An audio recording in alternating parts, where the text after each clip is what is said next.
Well, it's back. 20 years ago, Johnny Knoxville, Steve-O, Jeff Tremaine, and the rest of the crew gave a new face to outrageous moments on TV, and they are about to do it again. Jackass Forever sees the whole gang back on the big screen after more than a decade, and legendary prankster Johnny Knoxville is here with us this morning on Inside South Florida. Johnny, welcome. How are you? I'm great. How are you? I am fabulous. Glad to have you here this morning. Let's talk about this movie.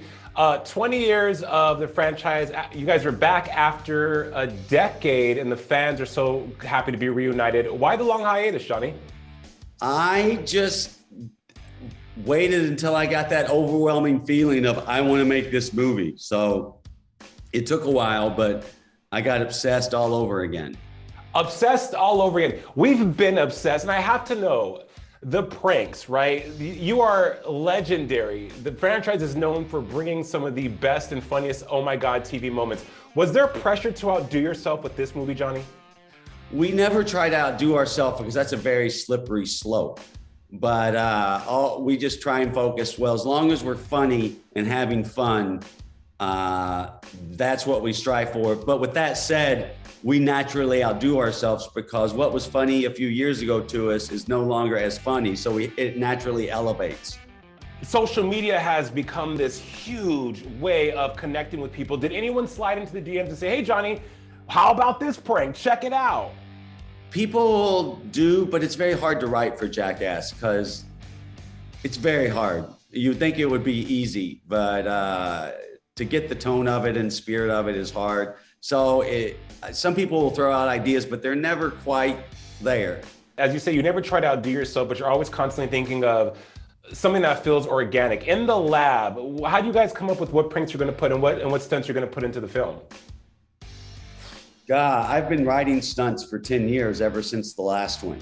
And I'm not knowing if we're going to do another one, but knowing that I still had ideas popping in my head and I need to get them on paper. And I would just I would write in the subject line, Jackass 4, and email them to myself. So by the time I got that feeling again, I had hundreds of ideas to share with the group. Well, I only share with Jeff because I don't want the group to know what's going on. I was going to say, there's some new faces that have come to the party, Johnny. Is there a prerequisite to being a part of the squad? You know, at the end of the day, we have to like hanging out with you, because we're going to be together a lot. And the camaraderie makes up Jackass. The friendship really is the driving force behind Jackass. So we have to enjoy hanging out with you. You also have to be brave, have guts, and you have to have a sweetness about you. Is there one stunt, Johnny, in your career that you look back and think like, wow, I survived that? Oh, anytime I deal with bulls, I usually think, wow, I survived that. And also the red rocket from the second movie, when it exploded and a foot-long rocket shot out. There's a metal rod that shot out the side of the rocket. That if it would have shot a few inches to the left, that would have shot right through me.